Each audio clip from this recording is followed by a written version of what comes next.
Hari ini kita akan membahas bagaimana menulis atau membuat sebuah laporan atau report dalam bahasa Inggris. Kita akan bahas mulai dari definisi atau apa itu report, lalu tujuan dari penulisan report, lalu yang selanjutnya adalah format atau isi dari report itu apa saja, dan yang terakhir itu adalah contoh report. Jadi pastikan kalian tonton videonya sampai habis ya.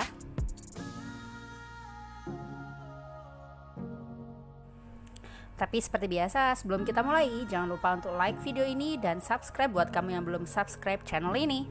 Let's get started. Kita mulai dulu dengan membahas definisi report. Berdasarkan MC Sukla dan SS Guslan, a report is a written or oral communication in which, according to the nature and purpose of the report, the reporter presents a collection of facts or a number of alternative propositions, states his conclusion, and, if called upon to do so, submit his recommendations. Yang kurang lebih artinya adalah sebagai berikut. Report atau laporan adalah suatu bentuk komunikasi baik lisan maupun tertulis, di mana si pembuat laporan perlu menyajikan kumpulan fakta, beberapa usulan ataupun saran, dan juga rekomendasi apabila diperlukan.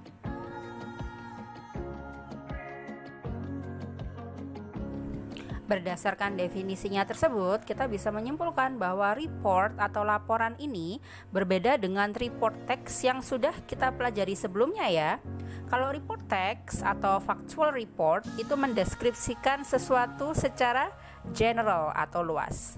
Kalau report atau laporan ini tujuannya adalah untuk melaporkan atau memaparkan hal-hal terkait suatu situasi yang telah terjadi.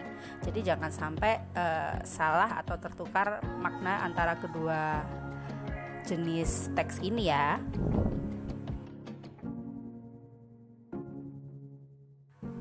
Sekarang kita masuk ke pembahasan bagian ketiga, yaitu tentang format report atau struktur dari report atau laporan. Jadi saya akan menjelaskan bagian-bagian atau isi dari report itu apa saja, dan juga saya akan sekaligus memberikan contohnya supaya kalian bisa lebih paham lagi.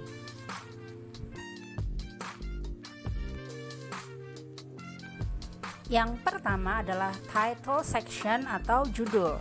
Di bagian judul disebutkan judul laporan, nama pembuat laporan, dan apabila perlu juga bisa disebutkan tanggal pembuatan laporan. Saya sudah menyiapkan contohnya di sini, bisa kalian lihat. Di sini saya menggunakan contoh kegiatan tengah semester sebagai contoh laporannya. The report of midterm activity at Merapi Pharma Herbal Yogyakarta. Nah, itu judulnya. Lalu bisa kalian berikan logo sekolah seperti ini. Lalu sebutkan nama penyusun laporannya, Aditya Sinta Levina. Bisa juga kalian sebutkan kelas dan absennya juga. Lalu yang di bawah disebutkan nama institusi atau sekolah kalian.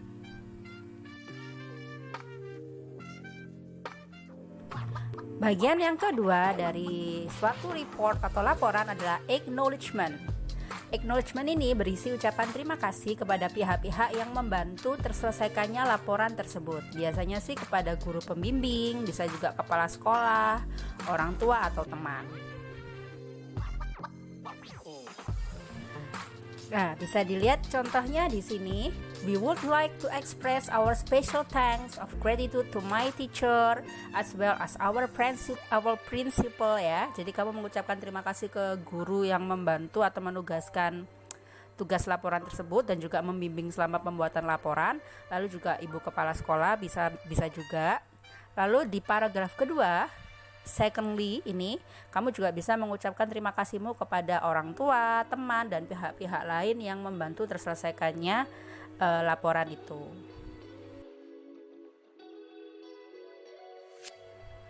Bagian ketiga, introduction, ini membahas latar belakang, tujuan, dan juga lingkup dari laporan tersebut. Bisa kalian lihat di contoh ini. di paragraf pertama ini digunakan untuk mendeskripsikan atau menjelaskan tentang sekolah kamu. Lalu di paragraf keduanya itu bisa kamu mulai mengkaitkan visi misi sekolah tadi yang kamu sebutkan di paragraf pertama dengan kegiatan yang diadakan atau yang dilaporkan. Di paragraf ketiga atau di bagian terakhir ini kamu sebutkan fokus atau lingkup dari laporan ini. Jadi sini disebutkan laporan ini berfokus pada kegiatan tengah semester kelas 11, siswa kelas 11 yang diadakan di Yogyakarta pada tanggal 18 sampai 20 Oktober tahun 2019.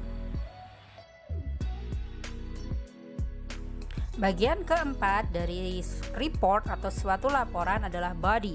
Body ini berisi pembahasan fakta-fakta, data-data yang didapat di lapangan, lalu juga analisa terkait fakta dan data tersebut. Body ini membahas tentang inti dari laporan. Kalau tadi saya menggunakan contoh kegiatan tengah semester ya, di bagian pertamanya Romawi pertamanya bisa kamu bahas seperti ini, execution. Execution itu menjelaskan perjalanan kamu mulai dari berangkat sampai pulang kembali, itu apa saja yang dilakukan ya. Jadi berangkatnya jam berapa, sampai di lokasi jam berapa, lalu kegiatannya kemana saja, itu disebutkan di bagian pertama.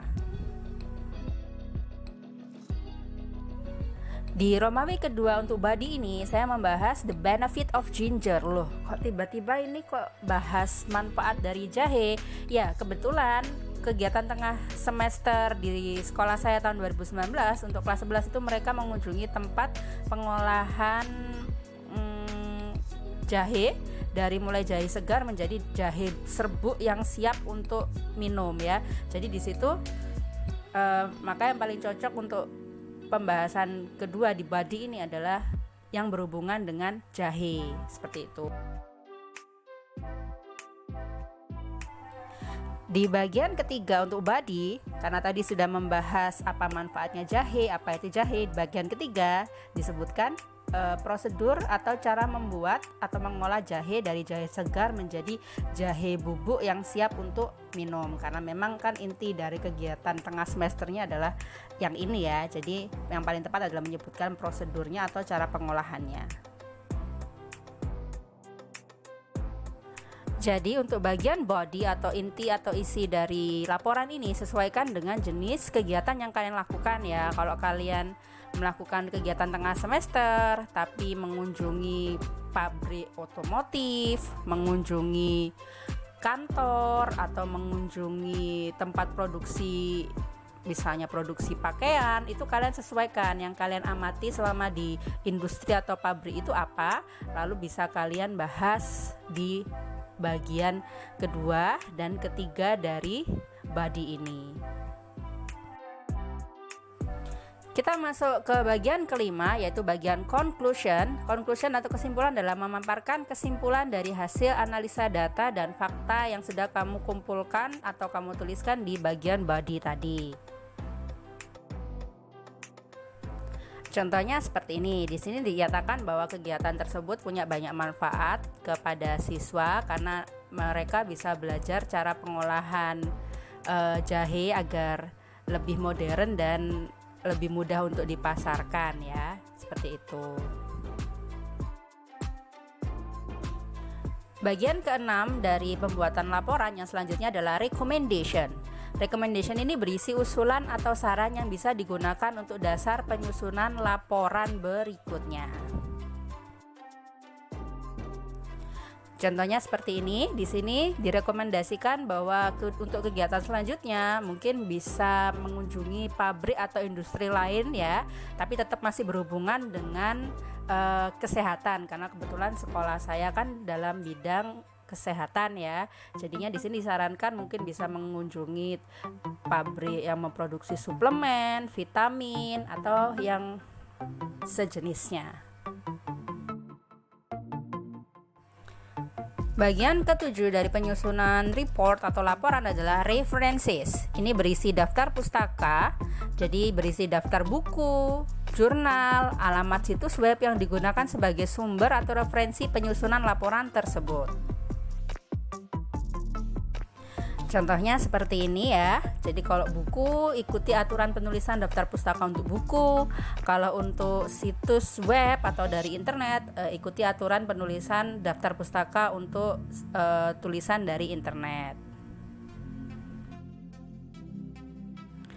Bagian ke-8 atau bagian terakhir dari penyusunan report itu adalah appendices. Ini berisi lampiran terkait isi laporan, bisa berupa gambar, tabel, diagram, dan lain-lain.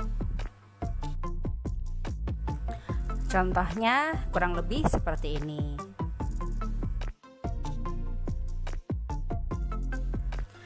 Akhirnya selesai sudah materi kita hari ini terkait pembahasan report atau laporan dalam bahasa Inggris dan bagaimana cara menyusunnya. Semoga video ini bermanfaat dan juga bisa membantu kalian dalam mengerjakan tugas laporan bahasa Inggris kalian ya.